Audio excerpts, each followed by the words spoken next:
Quello che sta a cuore alle associazioni dei risparmiatori è sicuramente verità e giustizia, ma capire come è stato possibile che una banca di quelle dimensioni si sia arrivata al fallimento. E questo in sostanza è il commento dalla parte dei truffati sulla chiusura indagini per Vincenzo Consoli e altri 5 alti dirigenti di Veneto Banca.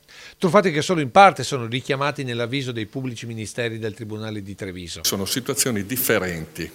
Da una parte viene contestata la truffa nei confronti di un centinaio di persone per un centinaio di milioni di euro di danno a carico di queste persone.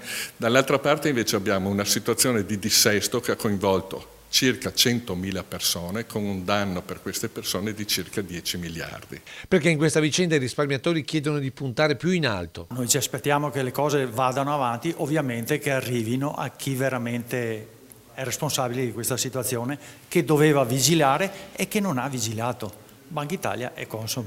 Io ritengo impossibile sostenere che Banca d'Italia non fosse a conoscenza di queste situazioni. Giustizia ma anche rimborsi che continuano a non arrivare per 1000 cause. Sono un truffato come migliaia di persone e mi aspetto che ci sia un risarcimento, però che arrivi anche non con la lentezza che abbiamo subito fino ad ora. I risparmiatori che anche oggi si sono riuniti nella sede messa a disposizione dal Comune di Cornuda, dimostrando che i veri atti concreti alla fine li hanno fatti i sindaci. I rinvii a giudizio ci sono ormai in tutta Italia per amministratori delle banche, ma chi doveva controllare le banche, e intendo quindi la Banca d'Italia, non lo ha mai fatto, e su Banca d'Italia c'è un silenzio profondo, anzi qualcuno è stato anche portato in Vaticano a controllare i conti della Santa Sede. Un'area, quella della storica Banca Popolare di Asolo e Montebelluna, dove i più colpiti sono stati gli artigiani, ai quali non è rimasto che chiedere giustizia e rispolverare un antico detto. Schei e bastonai non torna Pindrio.